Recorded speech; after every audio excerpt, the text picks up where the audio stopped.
This episode may contain content of a graphic nature, including descriptions of physical and sexual violence against adults, children, and animals. Listener discretion is advised. Hi everyone, I'm Tanya. And I'm Talia. And we are Crimes and Consequences, a true crime podcast.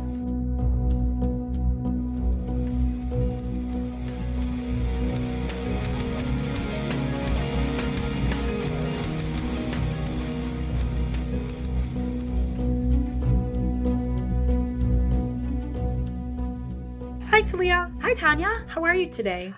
I'm just got back from vacation. I know I missed you last week. Vacation was a lot of work.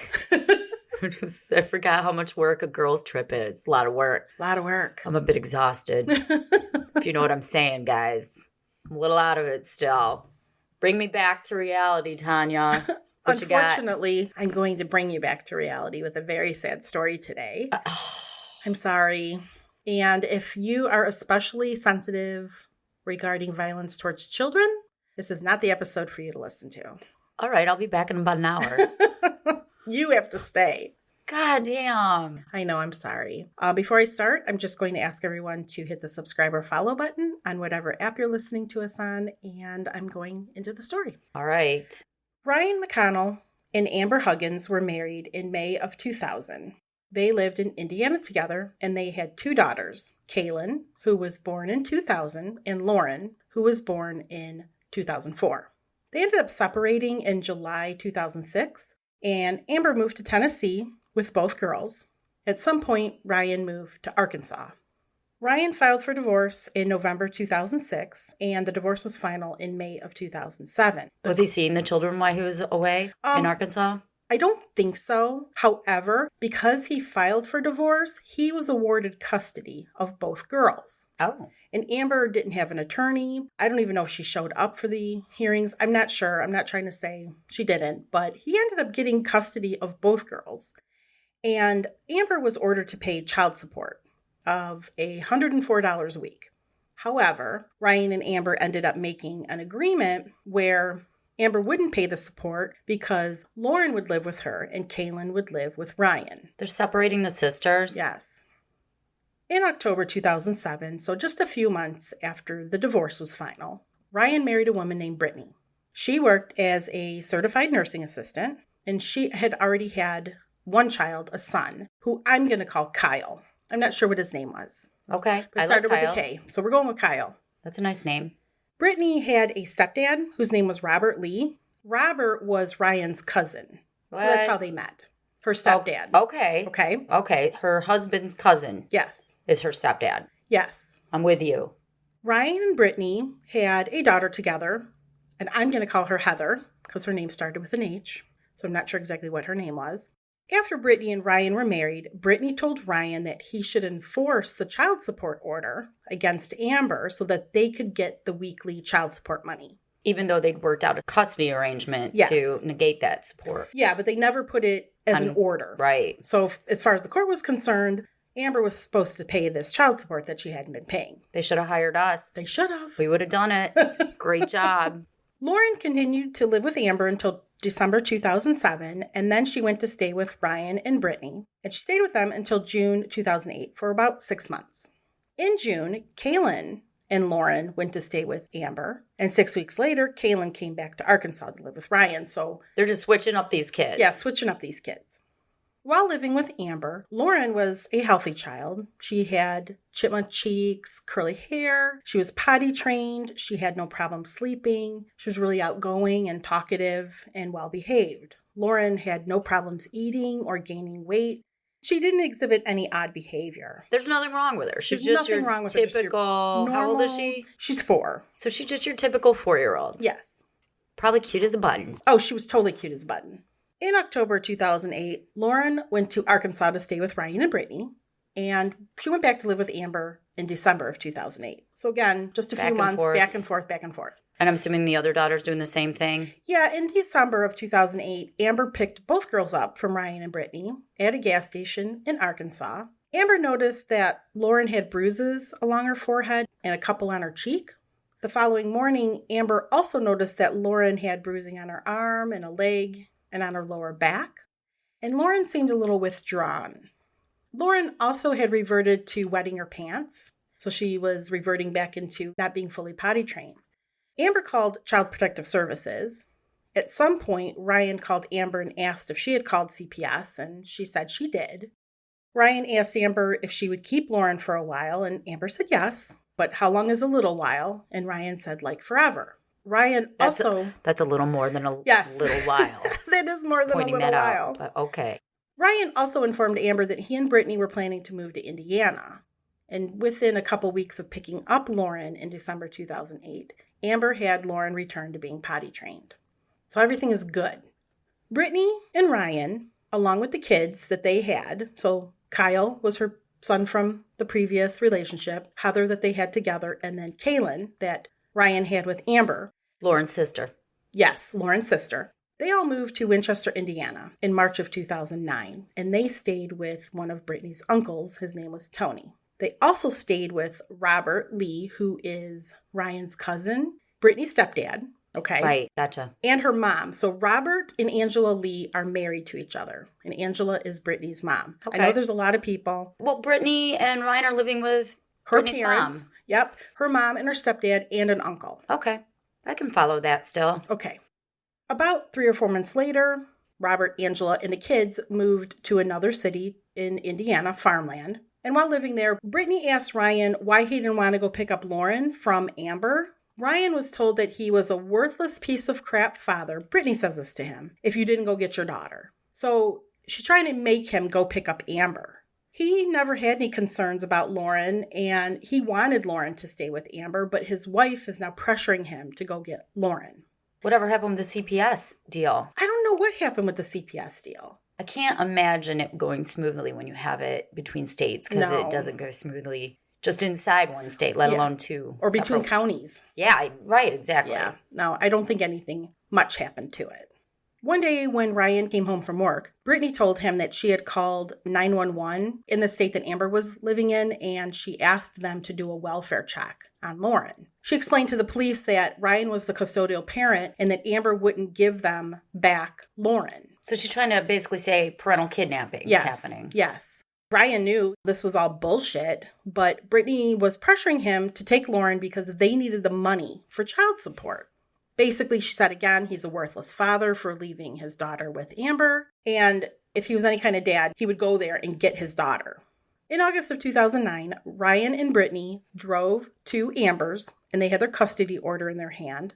They were met with local police. They went to Amber's house with 2 law enforcement officers. Ryan didn't tell Amber that he had planned to take Lauren, and the visit was a complete surprise. Why? Amber. Why not make it easy and at least call her? I know. Saying, I'm coming to get Lauren. I don't know. And then just not bring her back. If that's your plan, is to keep her, just kind of be like, I'm going to spend some time with my daughter and then not return her. Right. Why do it this way? Why do it this way? This is just a mess. And as a family lawyer, this makes me so upset. I know that I'm getting all worked up. I'm sure it's going to get much more fucking messy when you're done. Yeah, it gets worse. You've been fucking with me a lot the last few episodes. I'm sorry, I know. It gets worse, everyone. I know you heard that from the last episode. You say that again, like I shake when you say it gets worse. Oh, you wait, it gets worse. Oh, wait, it gets worse. I'm sorry.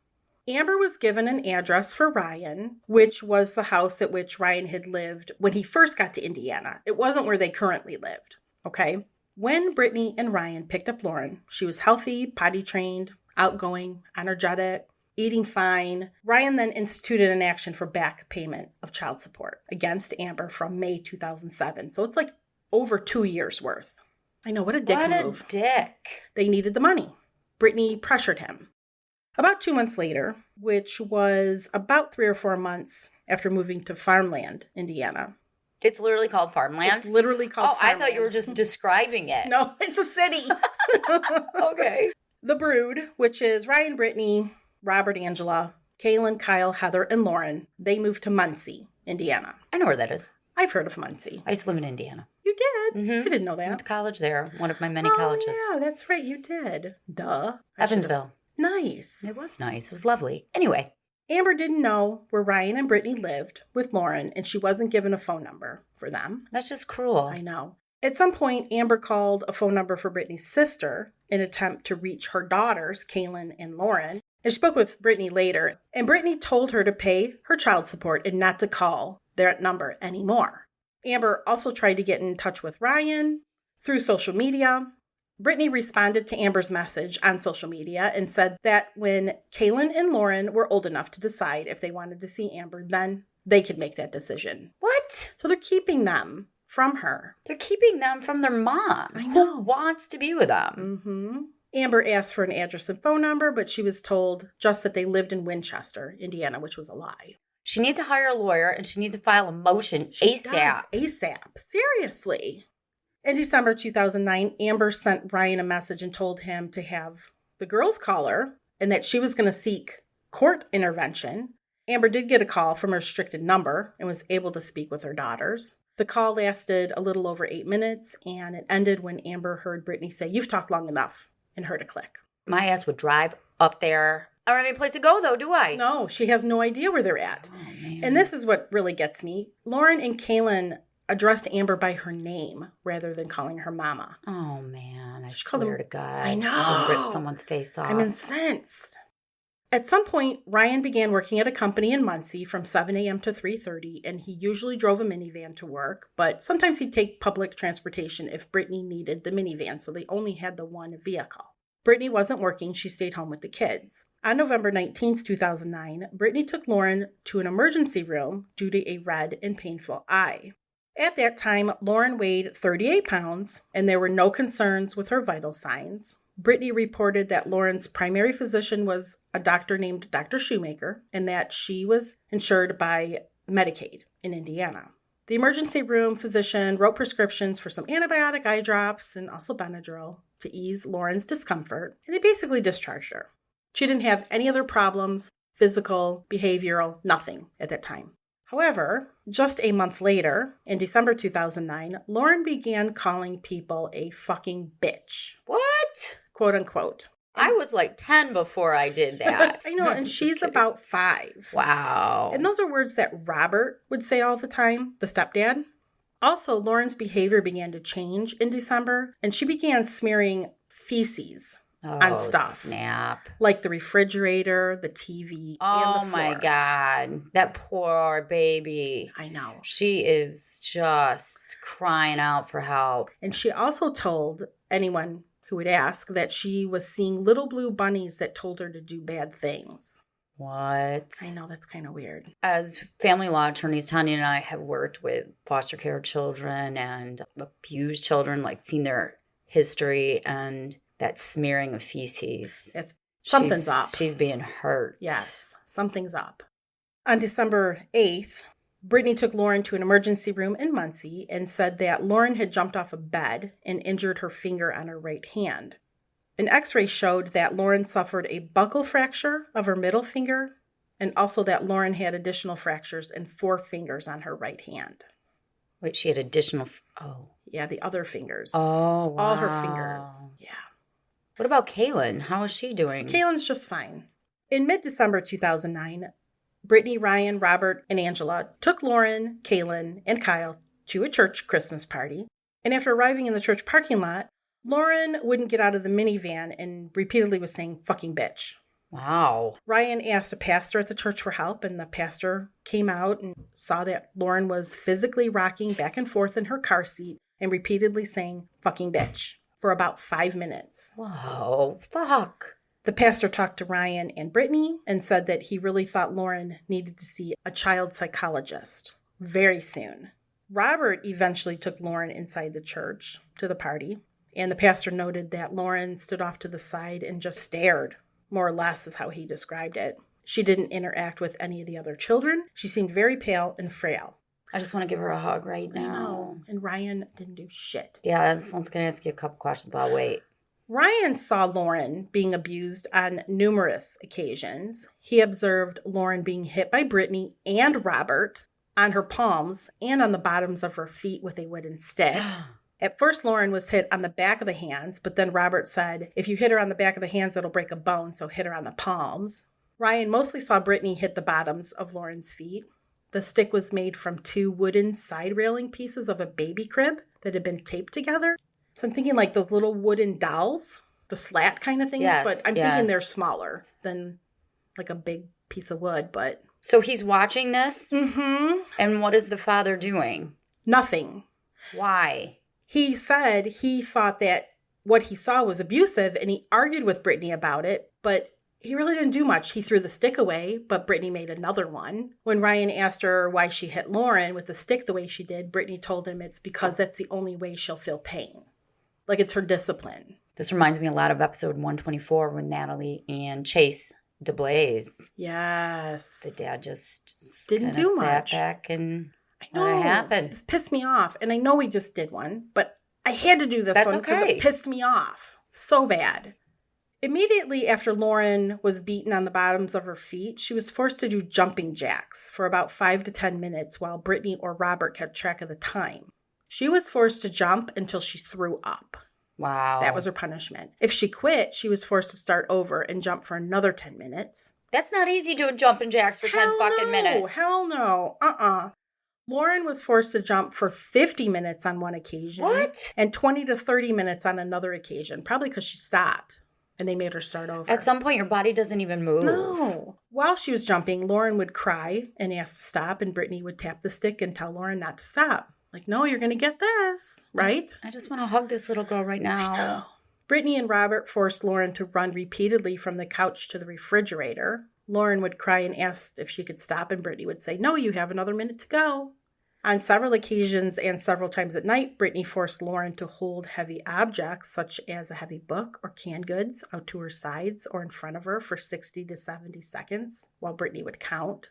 If Lauren stopped or dropped the object, Brittany forced her to start over. And what were the other children doing? Nothing. They were not being abused. It was all They just had to... on Lauren. Had to watch, basically. When Ryan confronted Brittany about her treatment of Lauren, Brittany said that Lauren, quote, needs to start being good or I'll break her, end quote. She's like 5. That was that's the same as the DeBlazes. She was going to make sure she knew she wasn't a little princess. Oh, that's right. Lauren was also hit with wet rags or hand towels on the back of her legs by Brittany and Robert. Ryan asked why wet rags was used on Lauren, and Robert said that he had seen it on Criminal Minds and that it wouldn't leave any bruising. Robert told Ryan not to tell anyone about Lauren's punishments. Brittany told Ryan that if he told, she would take his children away from him and he would never see them again because she had something that Amber wanted, which was Lauren. The other children were never punished the way Lauren was punished. Is Ryan slow or something? No, Is that what's happening here? No. Okay. I know. I'm amazed. Yeah, it seems like the jar's a little half empty, upstairs here. I don't even know what the fuck that means right now, but you got my point. I get you. The jar's half. The jar's so half hungover still. On one occasion, Brittany struck Lauren on the bottom of her feet with a stick and allowed Kyle to punch Lauren in the face. Kyle? Kyle was the son that she had from the previous relationship. How old is Kyle? Kyle is only about 2 or 3 years younger than Lauren. So he's like 2. That's just sick. I know. Ryan told Brittany to put an end to striking Lauren and went to the house of his uncle, which was next door, for help. And the uncle did have an argument with Brittany, but he left. Nothing came of it. Brittany would force feed Lauren by making her stand in front of her and eat. Lauren would become sick and vomit due to the forced feeding. When Lauren vomited, Brittany hit the bottoms of her feet with the stick and forced her to do more jumping jacks, which caused her to throw up again. Each night, Brittany forced Lauren to take Benadryl so she would sleep. Well, actually, that's kind of a blessing. I know, that poor child, though. Right? At least she gets knocked out in a little bit of sleep for a while. In late December, Ryan came home from work one night, and Lauren had her hands full of feces and tried to wipe it on him. Lauren also tried to smear feces on the other kids.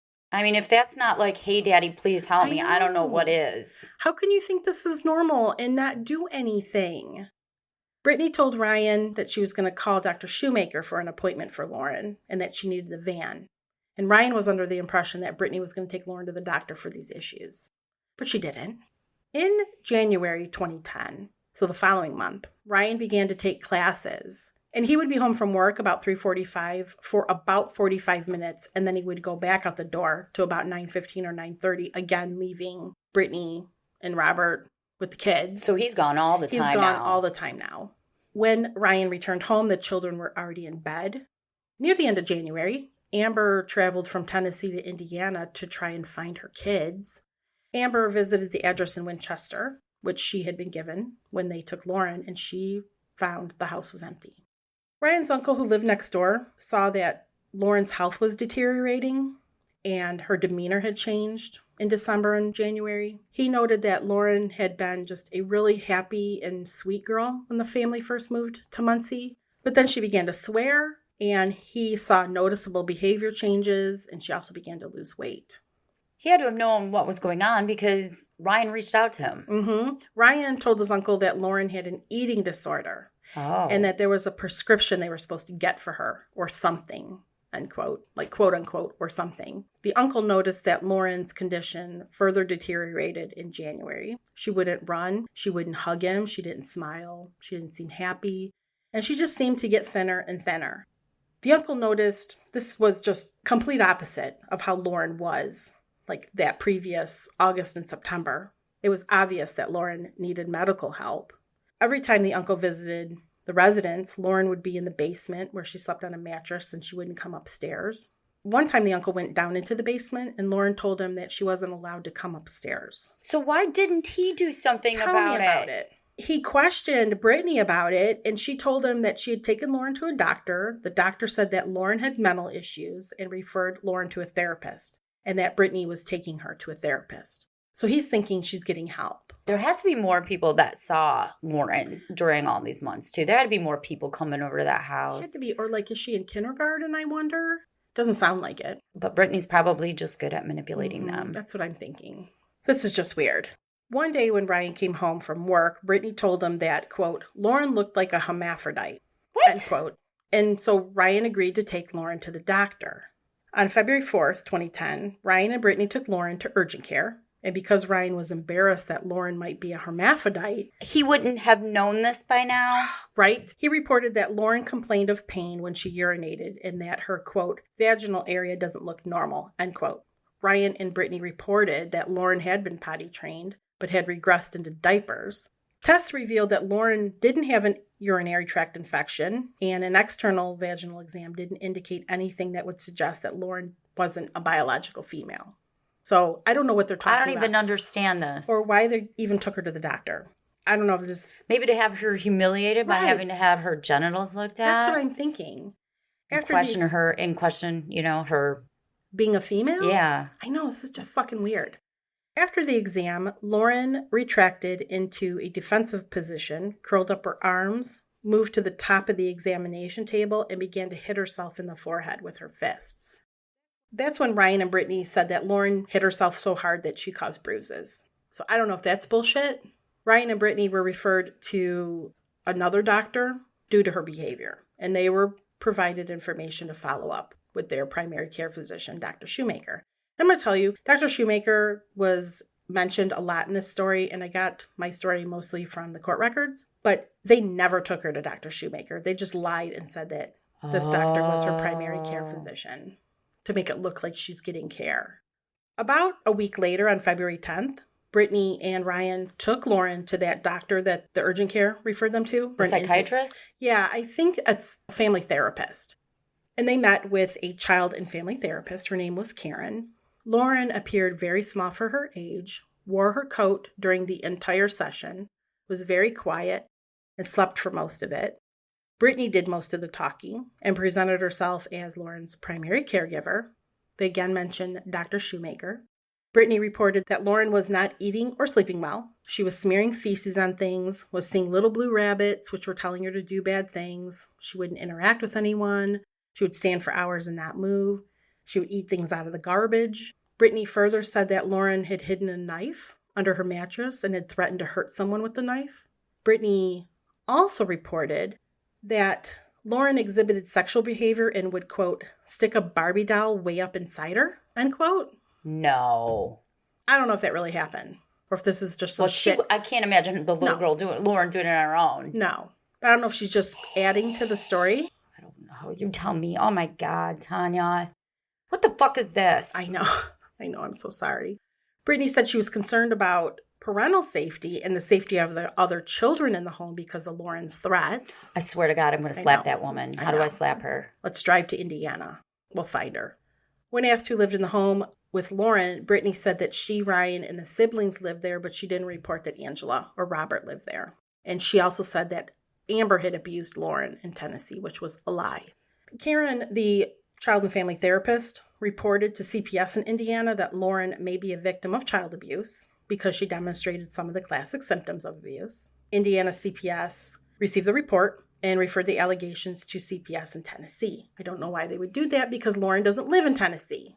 Right, but I think they were going to investigate Amber, right? Yes. So they're thinking it is Amber that may be abusing her, not realizing it's Brittany. Right. Sometime in February 2010, Ryan asked Brittany to call the doctor due to Lauren's weight loss. The following day, Brittany told Ryan that she had called the doctor, and the doctor said, quote, "Don't worry about it. She's not going to starve herself," end quote. Really? Really? A doctor did that? Really? Don't worry about it. Don't worry about it. She's fine. And then Brittany also told Ryan that the doctor had ordered her a dietitian, which wasn't true. She's making shit up. Totally making shit up. Sometime after Christmas Day in 2009, Robert's mother visited the residence where they all lived in Muncie. Her name was Linda. Linda asked Lauren if everything was okay, and Lauren responded affirmatively, but Linda thought it was unusual that Lauren was so quiet and didn't talk very much because she had always been a very talkative little girl. Linda again visited the residence February 15th, 2010, so about 7 weeks later. At some point during the visit, Brittany took Lauren into the bathroom. Later, Linda went into the bathroom and attempted to play peekaboo with Lauren with the shower curtain, and Linda noticed that Lauren didn't want to play. She was standing in the shower with her arms up and she was shaking. Linda thought, what the hell, and put her hands in the water and discovered the water was ice cold. Oh, man. Oh. Linda turned off the water and wrapped Lauren in a towel, and Lauren went and sat down by a heater vent on the floor. Linda confronted Brittany about the cold shower, and Brittany told her Lauren was used to cold showers because she took them when she was with Amber. Brittany just hates Lauren. I don't know why. I know. Linda also had a conversation with Brittany about Lauren's weight. Linda was upset because Lauren looked horrible and looked like she'd lost 20 pounds. And she said, quote, "The child couldn't afford to lose one," end quote. Brittany told Linda that she had taken Lauren to the doctor, and the doctor said that Lauren had anorexia. She's 4? 5? 5? Maybe 6? I can see how Brittany might get away with explaining one thing about Lauren or maybe another thing. But the more you're telling me she's telling Linda, it's like, okay, wait, I would be like, this isn't adding up. Okay, so no, she's anorexic. She likes cold showers. Basically, Amber abuse. And she's withdrawn. Right. Not talkative. Like I said, if it was just one thing, she's just thin, okay. But It's a lot of red flags. Yes. Linda expressed disbelief that Lauren was anorexic as a 5-year-old, and Brittany said that Lauren had seen the doctor, was taking medicine, and was seeing a psychiatrist, which also wasn't true. Linda had surgery on her knee at some point, and after her surgery, when she would come to visit, she noticed that Lauren was now downstairs, and Linda couldn't get down there, and Lauren wasn't allowed to come up to visit. So she couldn't even see her now. Yes. Linda observed that Brittany treated Lauren drastically different than the other children. Brittany showed no love or affection for her. And Brittany forced Lauren to call her mommy, and that Lauren was afraid not to. Linda observed Kyle kick a door on purpose so that it smashed Lauren's fingers. Okay, that's it right there. Really? She watched that? I'm sorry. You're just getting me all fucking fired up right now, Tanya. I know. I'm sorry. And when Lauren complained to Brittany said, "Oh, it's just an accident." But Linda said, "It's not an accident because I just watched what happened." And she said to Kyle, "I guess I need to spank you because everybody's mad at me." And so she swatted him on the butt and he laughed at her. And that was it. Linda noted that Lauren was constantly in trouble, that Brittany was more strict with Lauren than the other kids, and Brittany dominated Ryan, obviously. Yeah, I caught on to that. Before I tell you more of this horrible tale, we're going to take a break.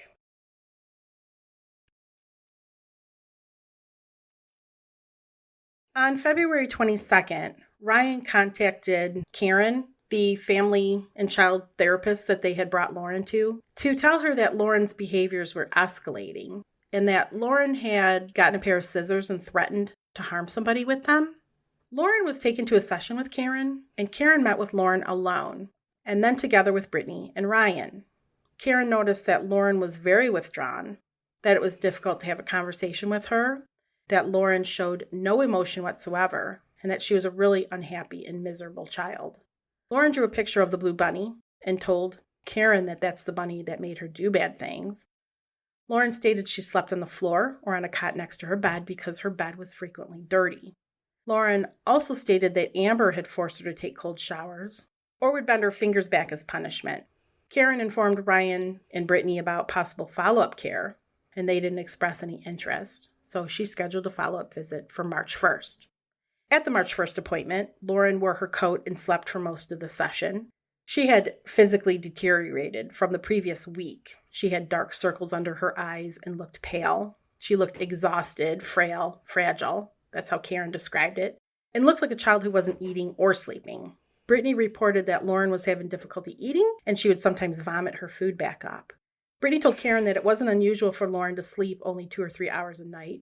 Karen told Brittany they might need to admit Lauren into the hospital because her health seemed to be deteriorating. Right. Why not have her there so she can just get an IV, get monitored? Something, but Brittany didn't ask about further treatment. The following day, Karen contacted a local pediatrician and got information regarding the process to have Lauren referred to the pediatrician, and then called Brittany and explained the procedure. I thought she was seeing Dr. Shoemaker. I know, Dr. Shoemaker. Also, CPS contacted the police and scheduled an interview with Kaylin and Lauren for March 3rd, the following day, in response to receiving information from CPS in Tennessee that it intended to conduct an investigation into the allegations against Amber. CPS tried to call Brittany to inform her of the interview. Angela answered the phone, and they told Angela that the interview, they wanted to interview Kaylin and Lauren. Okay. So what they're calling Brittany about is to let her know that CPS is finally taking action against the allegations against Amber in Tennessee, and they want to investigate Kaylin and Lauren about those. To talk to them about their mom abusing them? Yes. And they haven't been with her for over a year. How does that make sense to them that this child is so traumatized still? And she was fine when she was with Amber, and she's been deteriorating for a month or two now. That doesn't make any sense. Doesn't make any sense. Between 11 and 11:30 on the same day, so I believe we're still on March 2nd, and the CPS interview is supposed to be the following day. Ryan called Brittany during his lunch break, and Brittany said that Lauren had fallen at the dentist's office and was going to have a black eye. Ryan asked who hit her, and Brittany became angry, saying no one hit her, and she hung up on Ryan. At about 1:30, Brittany called Ryan at work and told him they needed to take Lauren to the hospital because Lauren was holding her head and was screaming of a headache. Ryan told Brittany to come to his workplace and get him. When Brittany and Lauren arrived at his workplace, Lauren was holding her head and screaming, and Ryan went inside and called for an ambulance. Paramedics arrived and placed Lauren in the ambulance to take her to the hospital. Brittany rode in the ambulance, and Ryan drove the van to the hospital. One of the paramedics noted that Lauren appeared emaciated and was all skin and bones. She also had a sunken-in face. Her eyes were probably right. She probably had black circles under her eyes, and that her condition, especially based on the exposed face and extremities, was obvious.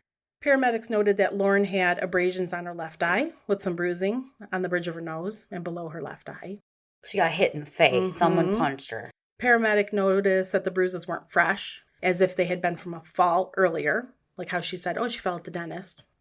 The paramedic asked Brittany about the bruising, and Brittany said that Lauren hits herself when she becomes angry. Brittany didn't attempt to comfort Lauren, and the paramedic noted that Brittany was a little distant and not quite as emotionally as that paramedic would have expected. At the hospital, the paramedic informed the nurse of Lauren's state and that Brittany had said the child refused to eat because he wanted to prepare the nurse for what she was about to see. As Lauren was, quote, very, very something you don't expect to see here in America as far as nourishment or physical condition or anything, end quote. I mean, the fact that you have to warn the nurse, she must have looked terrible. Right, just skin and bones. Yes, like a shock. And starvation is just awful. Like, it's painful. Not that I've ever starved. Trust me. But trust me. I've heard things. Yeah. The nurse at the hospital noted Lauren appeared awful and looked severely emaciated and pale, and she whined or cried for most of the time she was in the nurse's care. She noted she saw Lauren's ribs and small wrist. and she had never seen anything like it. She noted the bruises under her eyes. Her lower legs and arms had old bruises, that her lips were cracked, and that her hair was thin.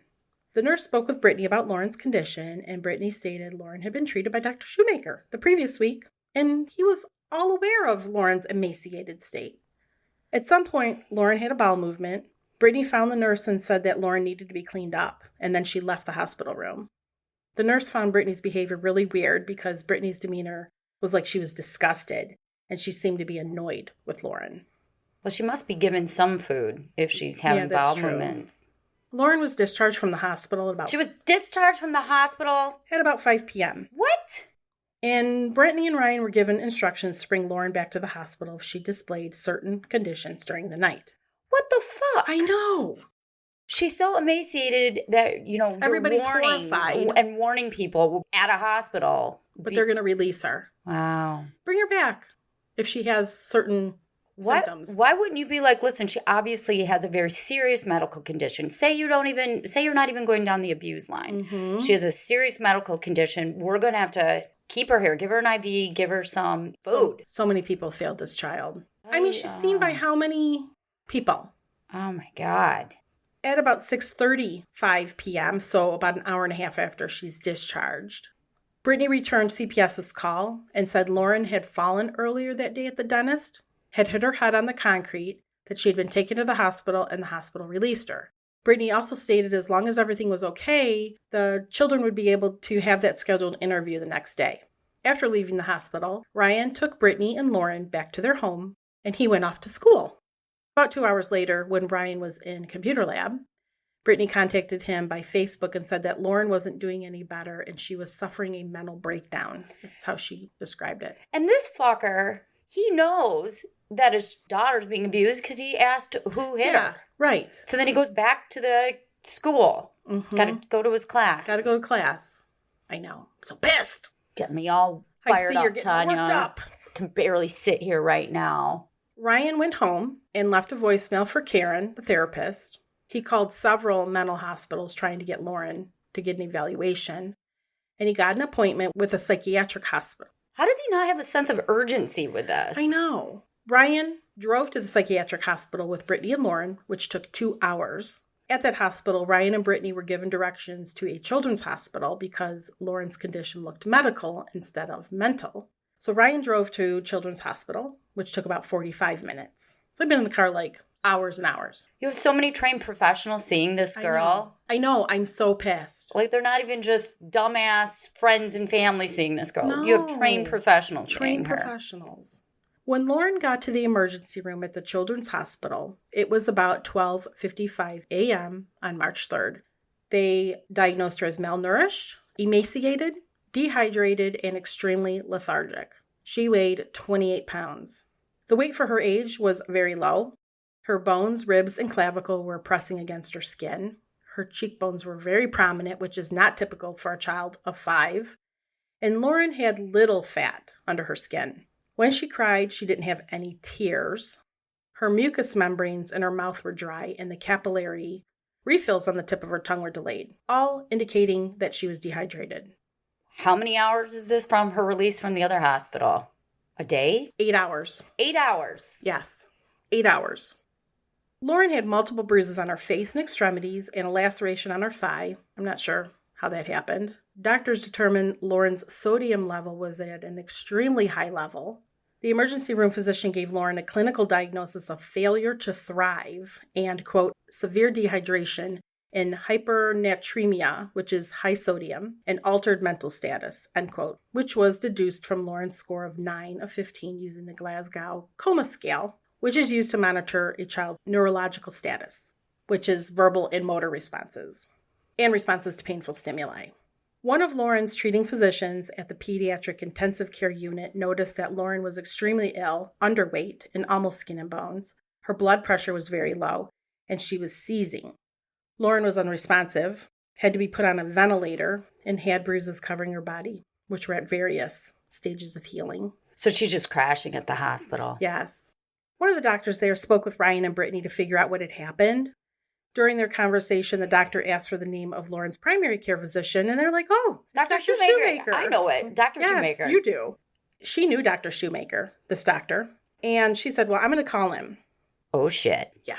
Upon hearing that, Ryan and Brittany's demeanor completely changed and said, well, actually, Dr. Shoemaker hadn't seen Lauren. And that's when the doctor realized that something was horribly, horribly wrong, and that Lauren's state of malnutrition wasn't recent, but an ongoing issue. Neither Dr. Shoemaker nor anyone in his physician network had ever seen Lauren, and no appointment had ever been made, ever. Lauren was unable to breathe effectively on her own due to the seizing, which was reoccurrent and dangerous. The doctor reviewed the results of testing done on Lauren and realized that she had to have had a high sodium intake, like it wasn't just something natural. The doctor believed that salt was being given to her, and that was causing the issues. So she was probably fed salt, and she was. Spoiler alert. Spoiler alert. Although certain medications can cause high sodium, none of them were present in Lauren. So the doctor consulted with various colleagues and attempted to determine why she had high sodium. Because bitch Brittany gave it to her, right? Mm-hmm. We're going to have to call her bitch Brittany from now on. Bitch Brittany. They finally all decided, after this doctor consulted with her colleagues, that she had to have been eating salt. So the doctor goes to Ryan and Brittany and specifically asked if Lauren had any access to salt and whether they had seen her eat salt. They're like, no, there's only one salt shaker in the house, and that was kept up in a cabinet above the microwave, so there's no way Lauren could have reached it. The doctor noted that as a 5-year-old child, the seizing was very shocking, and it was because of her malnutrition, and that once Lauren's body was stressed enough, it just couldn't handle it anymore. Another doctor noted that based on her condition, Lauren must have had inadequate calorie intake for a period of months. A relative of Ryan called Amber to tell her that Lauren had been admitted to this children's hospital, and Amber drove to Indiana with her husband and mother.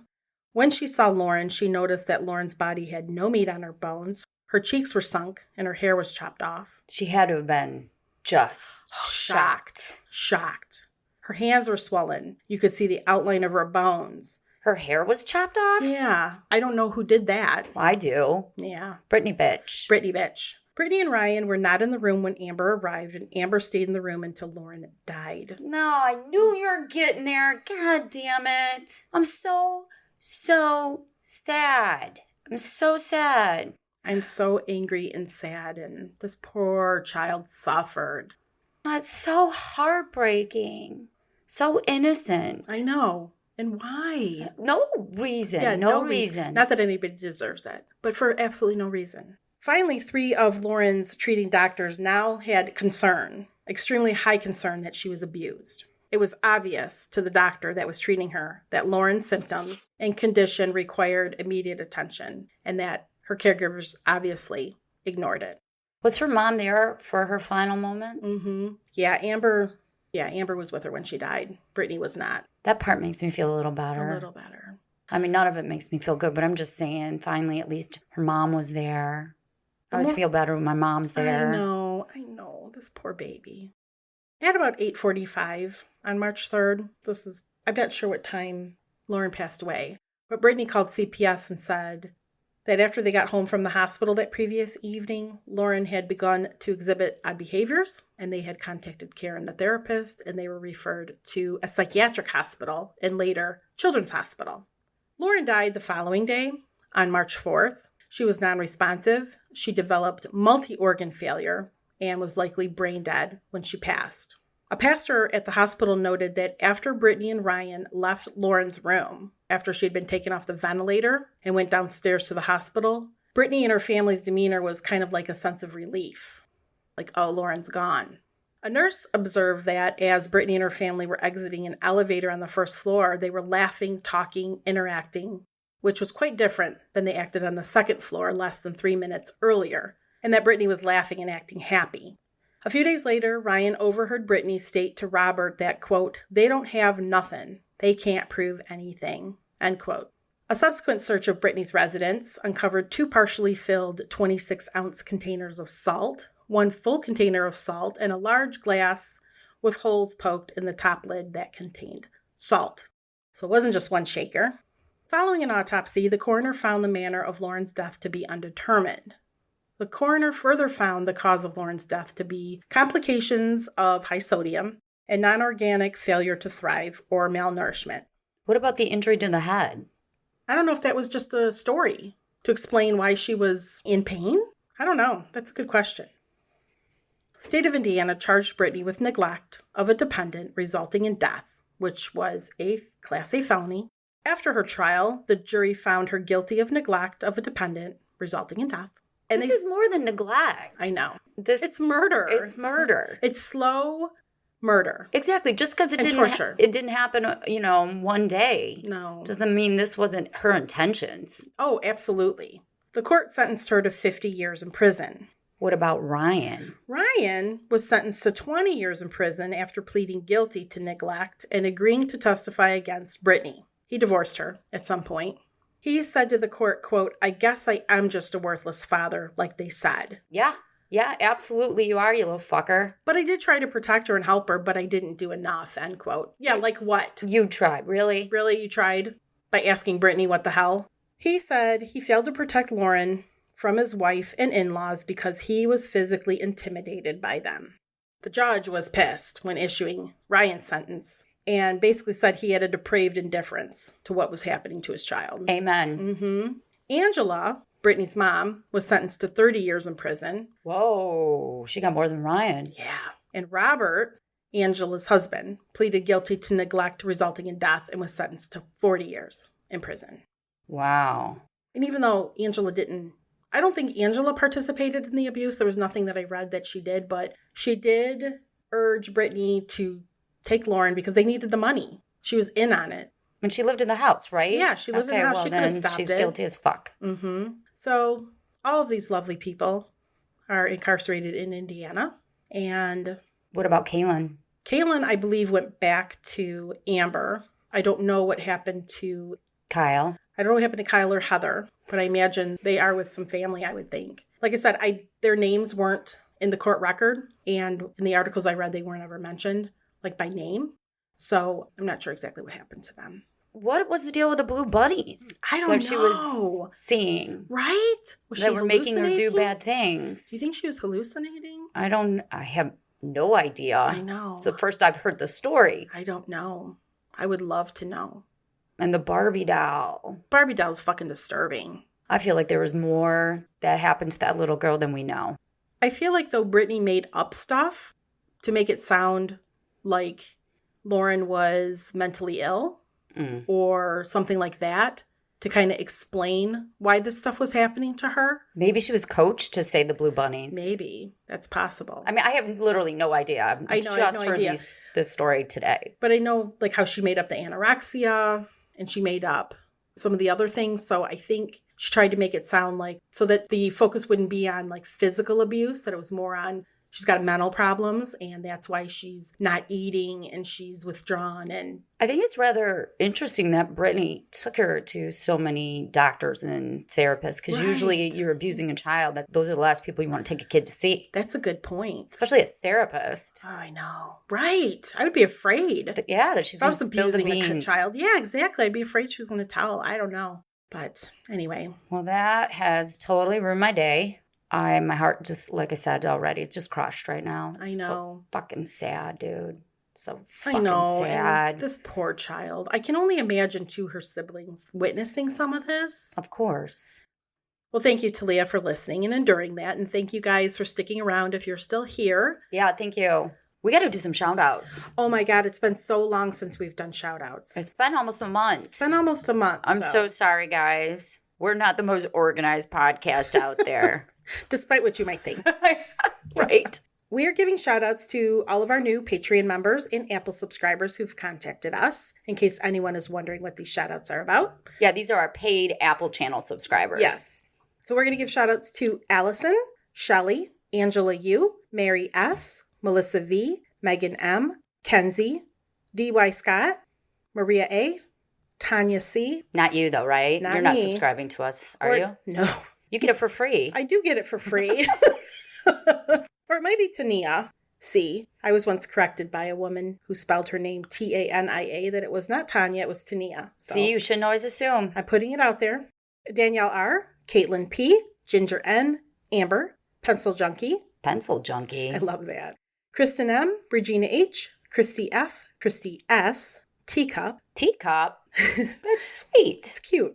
Mary B, Jenny R, Rhonda F, Jojo S, Shakayla A, Candace B, KD, Kathy M, Elizabeth L. Wait, to be clear, that's K. K, K-A-Y. D. D. Kathy M, Elizabeth L, Lustron. Lustron. I don't know.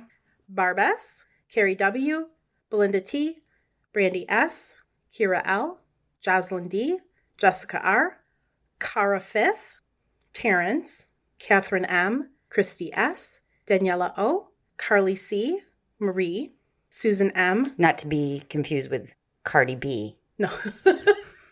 Yeah, you're right. It rhymes. Carly C. Carly C and Cardi B.